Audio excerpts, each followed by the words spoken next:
Welcome back to Star Wars Week, everybody. Today we're talking about Imperial Assault. Hey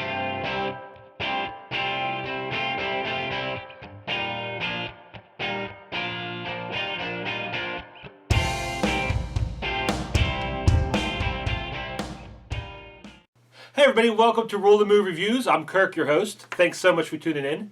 Today we're going to talk about one of the several very popular Star Wars games that Fantasy Flight has put out recently, and that is Imperial Assault. There are two different game modes for Imperial Assault, Campaign and Skirmish mode. I'm going to break this video down into two parts and cover each separately. Today in part one we're going to talk about Skirmish mode. I'll talk about that mode of play and some of the general mechanics of the game. In part two I'm going to cover Campaign mode and talk more about the story elements than actual gameplay. Let's get started right away. Take a look at Imperial Assault Skirmish mode. To start a skirmish game, you're going to draw a skirmish scenario card. And the base game comes with one skirmish map and two scenarios for it. Obviously, as your collection grows, this stack is going to get bigger, but you'll take all the skirmish cards you have, shuffle them together, draw one, and that's the scenario you're going to play. You'll find the instructions and build the corresponding map. And as you can see here, the map is made up of these modular puzzle piece tiles, and you get a whole bunch of those in the box, so there's going to be infinite possibilities and combinations for the maps. Once the map is completed, you put down these pieces that the characters interact with, depending on the scenario. This is contraband for the one that they can pick up. These are control panels for the ship for the other. And those are just different things on the map that they can interact with and use to score points. Once the map is complete, both sides are going to build their armies. You take your faction deck. You see each character has a point value. Both sides have 40 points to spend on their army. So you can make your army as big or as small as you want. You can take a few really tough characters, or you can take a bunch of smaller characters and try to overwhelm them.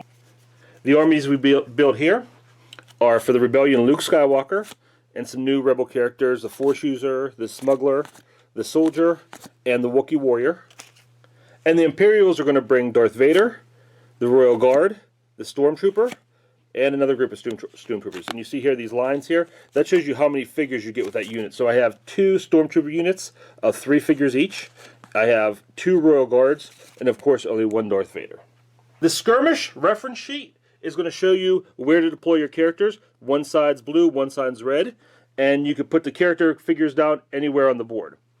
Of course, each character has a corresponding mini. I'll just show you Luke and Darth Vader. Now, the game, when it first came out, included Luke and Darth as kind of like a bonus pack. I'm not sure if the current editions still have those, but there are a lot of named characters in the game, a lot of characters that you know from the movies, and if they don't have figures, they have little tokens you can put on the board, and you can buy most of the figures later through the expansions. Finally, before the game begins, each player is going to build their command deck. They're going to take these cards, and you see they have point values on them. You're going to have to build a deck of exactly 15 cards that are worth no more than 15 points. So you have all these different point values, but you could take a 3 if you want, but if you do, you're going to take some zeros to balance it out. So you're going to end up with 15 cards, and these are just different actions and abilities and options you have for your characters to kind of round them out and give them more to do than just what's printed on their card. Some of these can be used by anybody, some you need a keyword on your character, and some can only be used by specific characters. As play begins, each side is going to take turns activating a figure or group of figures. So for example, on the Imperial's turn, they can either activate Darth all by himself or this entire group of Stormtroopers. On a figure's activation, they have a couple different options. They can move up to their speed, that many spaces. They can make an attack. They can interact with something on the board, like these little chits I was talking about earlier.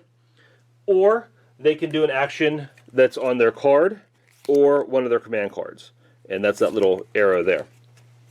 To do an attack, you look at the character's card and it tells you how many dice to roll for their attack and what kind of attack they can do. That is ranged and that is melee, tells you how many and what color.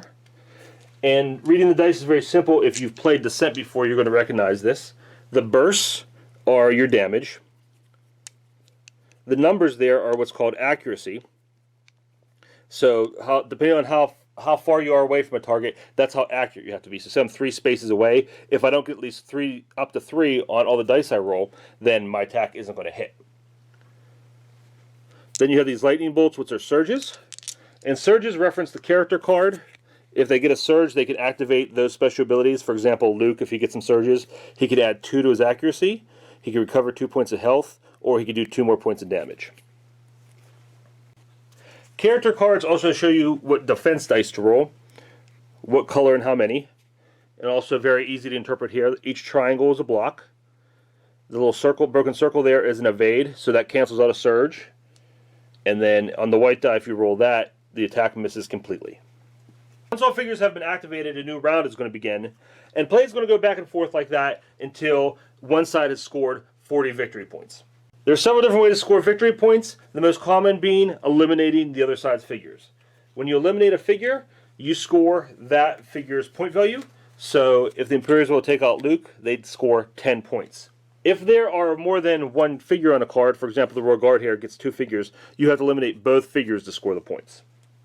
The other way to score is mainly scenario driven, and again that involves these pieces here we showed earlier that the figures can interact with.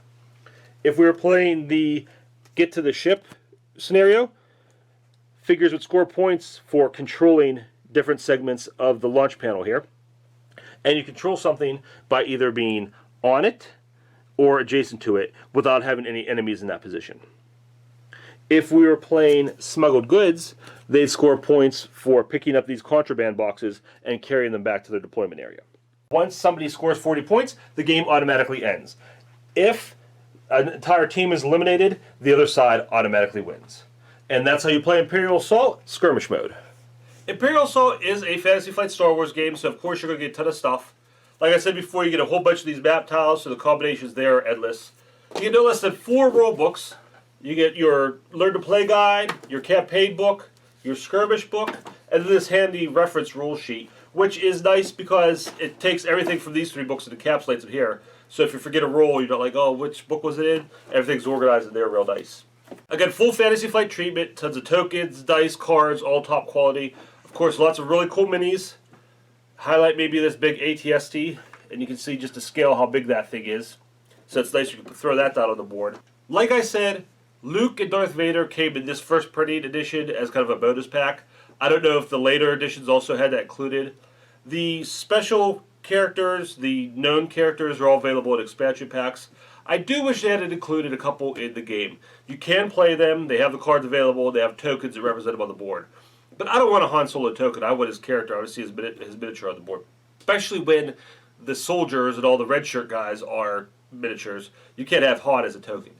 Personally, I wouldn't even draft anybody out of my team if they don't have a miniature just because it doesn't look or feel right. So again, they are available, but I wish a few more had been in the box to start out with. I really like the skirmish mode. My initial interest in the game was a campaign, but the skirmish mode might be just as fun.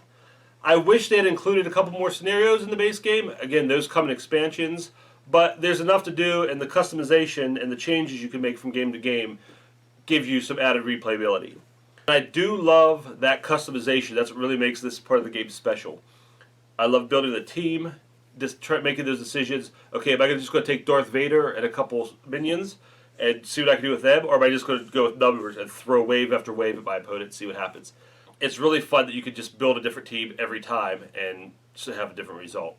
Besides building the team, I also love making that command card deck, and those just really make this game and give you so many more options. My problem with a lot of dungeon crawl games is that they can get repetitive. Basically on your turn, your character is just moving, making their optimal attack, and moving. Maybe just making their optimal attack and not moving. So things kind of just stay the same. There's not a lot of diversity in your options. The command cards in this game change all that up and give you a lot more to do. Make your characters feel more alive, more three-dimensional. Thematically, it feels very much like a Star Wars game. Even though you don't get the story you do in the campaign, it feels like you're playing out a battle scene from one of the movies.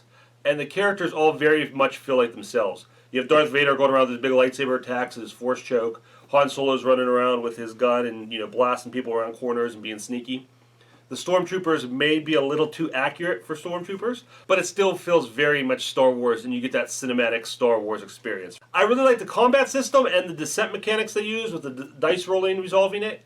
They made a few tweaks to it, and it just really works well for this theme and this setting.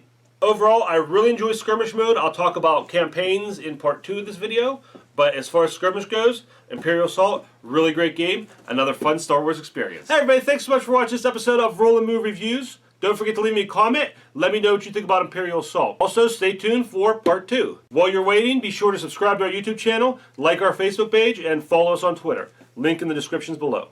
You're also going to want to visit our sponsor website, alteregogames.net. They're going to get you all the last-minute games you need for the holiday season, including Imperial Assault.